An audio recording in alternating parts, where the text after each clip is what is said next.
Colonel Potter, sir, my last wish is to be buried in my mother's wedding gown. I've seen these Dodgers for 40 years, all the tricks. Dismissed! The cast of MASH hated their roles. MASH was a beloved series that kept millions glued to their screens. Yet behind the laughter, the show was constantly evolving, and tensions grew. Creative conflicts and emotional blackmail pushed several fan-favorite stars to make the difficult decision to walk away. Some exits shocked audiences. Others happened without warning. Were their departures personal, professional, or something deeper? And what did they do after leaving one of television's most iconic series? Join us as we uncover the real reasons these actors left MASH. McLean Stevenson, television's fallen commander. Any longtime fan of MASH would agree that the moment that hit them the hardest was the final scene of Season 3's finale, Abyssinia, Henry. It was just one line, delivered by radar, but it changed everything the fans thought about the show. Lieutenant Colonel Henry Blake's plane had been shot down over the Sea of Japan, and there were no survivors. That moment shocked audiences, and it was truly groundbreaking because it was the first major departure of a core MASH cast member, McLean Stevenson. It's important to note that McLean had been a vital part of MASH from the very beginning. He was the affable, often confused commanding officer of the 4077th. His character, Colonel Henry Blake, was a perfect foil for the madness of war at that time. While Hawkeye and Trapper brought rebellion and wit, Henry Blake brought the real humanity. Sometimes frazzled, sometimes clueless, but always well-meaning. McLean's performance was so good that in the early seasons, he earned widespread praise and a Golden Globe. But, as is the case with many successful sitcoms, the situation behind the scenes was not quite as harmonious. Reports from interviews and memoirs of the cast and writers showed that McLean grew increasingly unsatisfied with his role, and that left him frustrated. While the show started as a loose ensemble comedy, it quickly began centering around Alan Alda's character, Hawkeye Pierce. And as Alan became more involved in the writing and direction of the show, his character took on greater emotional and narrative weight. McLean, on the other hand, felt sidelined. So much so that he even once told People magazine in 1975 that he wanted to be number one. He wanted to be the guy carrying the show. So, at the end of Season 3, McLean approached the producers and told them he would not be returning. Traditionally, when actors left sitcoms, their characters were written off gently, transferred, reassigned, and maybe even sent off to get married. But that wasn't the case with MASH. In a twisted eureka moment, the creators, Larry and Gene, saw an opportunity to remind viewers that MASH was, at its heart, a war story. That in war, not everyone makes it home. It happened in the final scene of Season 3. There, fans saw Radar walk into the operating room with his hat in hand. The doctors were in the middle of a surgery when he broke the news that Lieutenant Colonel Henry Blake's plane had been shot down over the Sea of Japan, and nobody survived. What followed was an intense pin-drop silence that could be heard around America. As for what happened to McLean after his departure, well, things weren't as rosy as he probably imagined. Things were quite good at first. He signed a lucrative deal with NBC, eager to strike out on his own. He then moved on to star in the McLean Stevenson Show, a family sitcom built around his affable charm. At first glance, he seemed to be charting out his own terms and making a name for himself in the industry, but it didn't last long. His show was canceled after just one season. He attempted to revive it with the show Hello, Larry, but that one fared even worse. Despite high hopes and heavy promotion, the show was critically panned and became a running joke in later years. Looking back, McLean would later come to regret leaving MASH. In 1996, McLean's time on stage and in life came to a complete stop when he passed away at the age of 68. Tributes poured in from fans and colleagues, with Allen remembering him as a wonderful actor and a good man, and Gary calling him a light-hearted spirit who brought joy to everyone around him. If McLean's departure was loud and nerve-wracking, Wayne Rogers' exit from MASH was the complete opposite. Wayne Rogers, rebellious solidier. At least, McLean got a farewell episode, a tearful goodbye, and a moment that became TV history. Wayne Rogers, on the other hand, simply disappeared. He appeared in one episode, and the next, he was gone.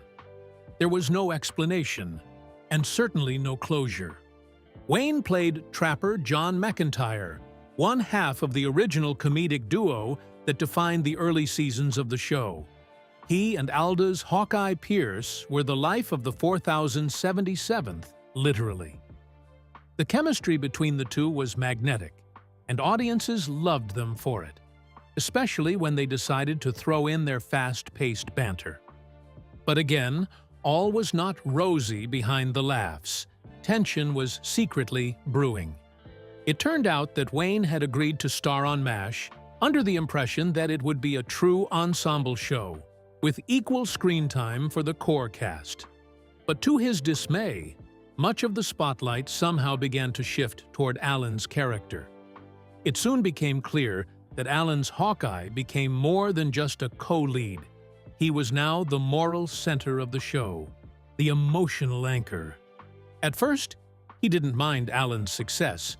On the contrary, reports show that the two were very friendly on and off set. But naturally, he soon began to feel sidelined, and just like that, his character, Trapper John, had gone from being a leading man to a mere supporting character. Silently and without a fuss, he simply decided not to renew his contract after Season 3.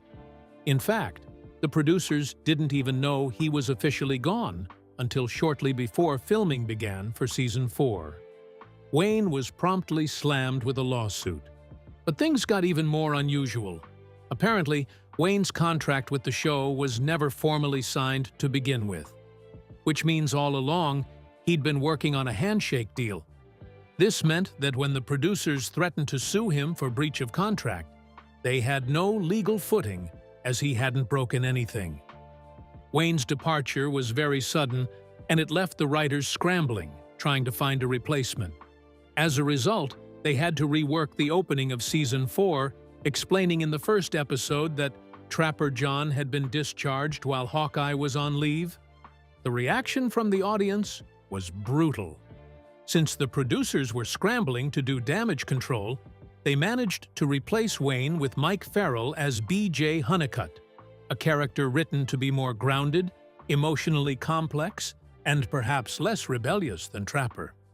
As anyone would expect, with this change, the dynamic of the show shifted immediately. The buddy comedy edge was gone, but surprisingly, MASH grew deeper and arguably better in Trapper's absence. Although many still argue that they prefer the earlier seasons. Meanwhile, Wayne didn't disappear from the spotlight. After MASH, he appeared in TV shows and films, but eventually took an entirely different path, becoming a successful financial investor and commentator. When he passed away in 2015 at the age of 82, Allen tweeted about him saying he was smart, funny, curious, and dedicated. Although Wayne left MASH at the height of its early popularity, without fanfare or applause, he was, for a long time, remembered with affection by fans who loved Trapper's playful grin and easygoing charm. These were actors who left to pursue other paths. But how about those who left because the series was so emotionally challenging? Gary Burghoff, the heart of the team. This one is rather ironic, considering he was the heart of the team. If the heart of the team was emotionally unstable, didn't that mean the show was going to collapse? Well, Gary Burghoff also didn't leave MASH with fanfare or celebration, though his departure was marked. The fans of the show saw Gary as Radar O'Reilly, the wide-eyed company clerk with uncanny intuition, a teddy bear under one arm and the war under the other. Radar's ears were so sharp he could hear helicopters before anyone else. He had an almost childlike innocence that softened the harshness of the battlefield.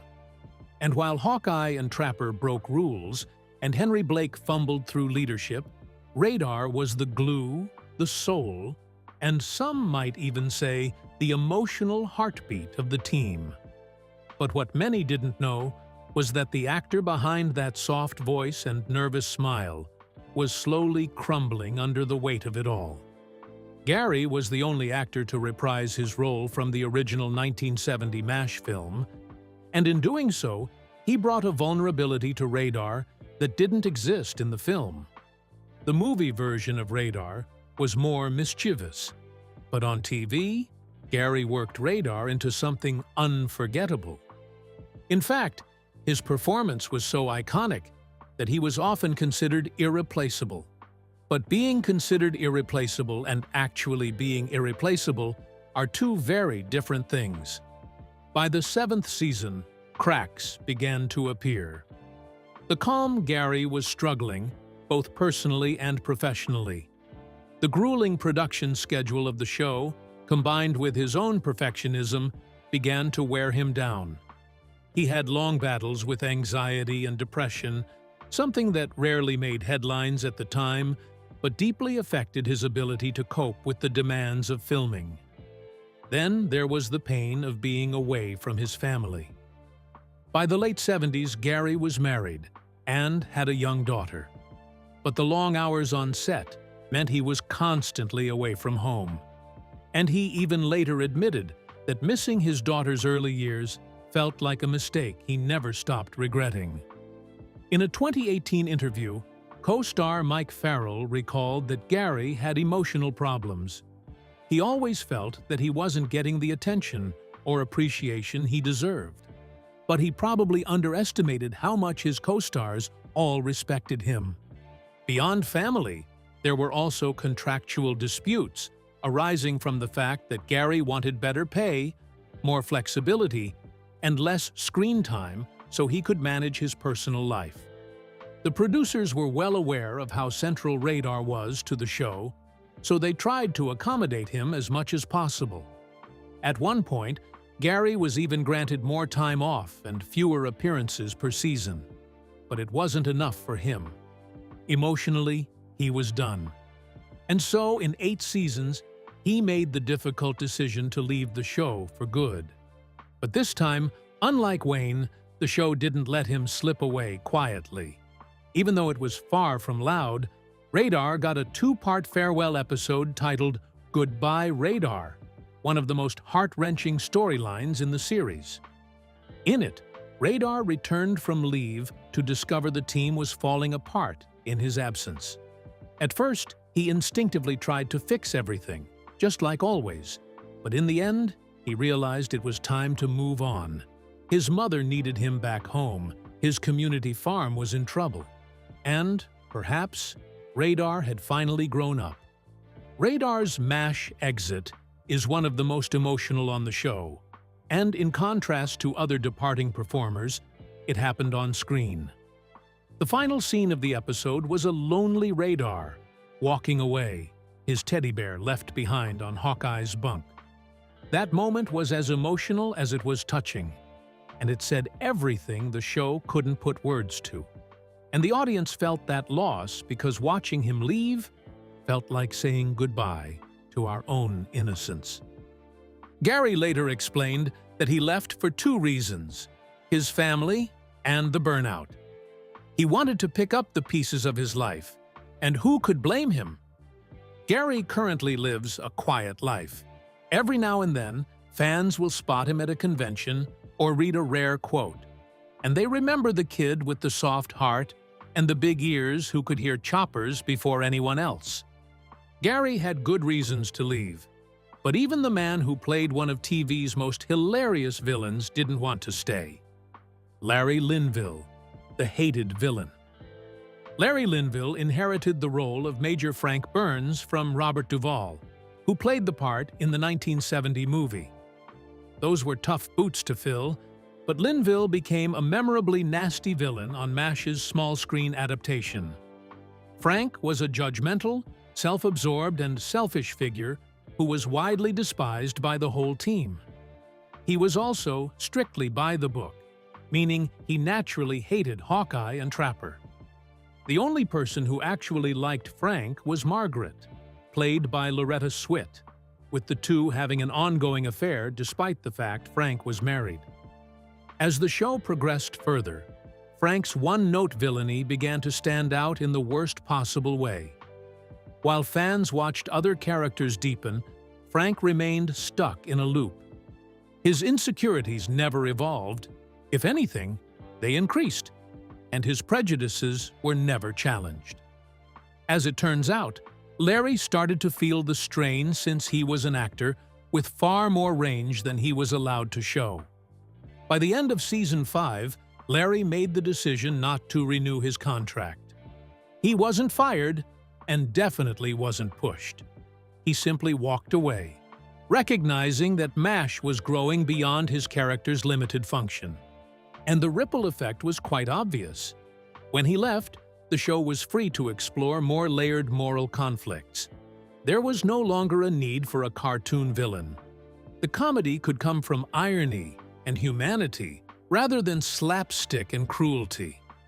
Larry went on to do guest roles in TV and film, but never again found a part as visible or as unforgettable as Major Frank Burns. Larry's character was written out of the show. Another character was written in to take his place, but that character also left. David Ogden Stiers, the composed rival. Brought in to replace Frank Burns in the 6th season, Winchester, played by David Stiers, couldn't have been more different. Cultured, brilliant, arrogant, and deeply private, he was more than just an antagonist. He was a direct challenge. To Hawkeye, BJ, in fact, he challenged the very tone of the show itself. At first, Winchester came off as pompous and insufferable. But over time, cracks began to show. He wasn't heartless, just guarded. And he definitely wasn't cruel, maybe just a little proud. Beneath the layers of opera and wine talk was a man reckoning with the brutal reality of war. One patient at a time. Unlike Larry or the others, David didn't leave the show mid-series. He stayed until the final episode and left in poetic closure. His final scene, teaching Chinese POWs to play Mozart, is one of the most hauntingly beautiful moments in television history. When given the chance to join the spin-off after MASH, David refused it. He explained that his character's arc was complete. According to him, Winchester had said what he needed to say. Following his successful time on the show, he went on to voice Disney characters, and in 2009, he came out with his sexuality during an interview with the website Gossip Boy, confirming that he was gay, and was very proud to be so. According to him, he hadn't come out earlier in his career because he feared it might hurt his chances in the industry, particularly when he was doing voice work for Disney and still appearing in television and film. At the time, there was real concern that coming out could cost actors roles or lead to typecasting. David earned 2 Emmy nominations for his role on MASH. Despite being private about his personal life for most of his career, he was deeply respected in the industry, both for his dignity and his extraordinary range. He passed away in 2018, at age 75 from bladder cancer. Still, his legacy remains not only in his performances, but also in the quiet courage it took to live his truth on his own terms. Many stars left the show, but there were some who stayed, including the only female character that was visible. Loretta Swit, the woman who outranked them all. MASH was literally a war zone filled with men who couldn't wait to get it over with. But there were women on the team too. In fact, the women had a tougher job, the work to be seen. And no woman faced a steeper or a more remarkable transformation than Major Margaret "Hot Lips" Houlihan, played by Loretta Swit. Margaret was written as the punchline of the show from the very beginning. Her nickname said it all. Hot Lips, a reference to a gag in the original film. Like her lover Frank Burns, she was strict, by the book, and often the object of ridicule. But Loretta paced her character well and even improved her. With every season, she infused the character with intelligence and strength. By the end of the series, Margaret wasn't just respected. She was fully realized, complex, and quietly revolutionary. Loretta once said in an interview that she wanted her character to be a woman of substance, and indeed, she was. Margaret rose to become a decorated officer, a skilled head nurse, and one of the few characters who openly questioned the war's cruelty while still doing her job with unshakable precision. In many ways, she was similar to Larry Linville's Frank Burns. While many male actors left the show, Loretta stayed for all 11 seasons. She was one of only 4 actors to appear in both the pilot and the finale, while recurring female characters like Lieutenant Ginger Bayless or Nurse Cutler came and went. Margaret stayed and evolved. Thanks to Loretta's persistence, the only woman in the opening credits made sure the men didn't carry the show alone. Funny enough, none of the actors who left MASH had big careers following their breakouts on the comedy-drama series. Would the show have been better if those who left stayed? And why did it become difficult for them to continue acting after the show? Share your thoughts with us in the comments section. Remember to like, share, and subscribe for more. Also, click the next video showing on your screen. You will enjoy it.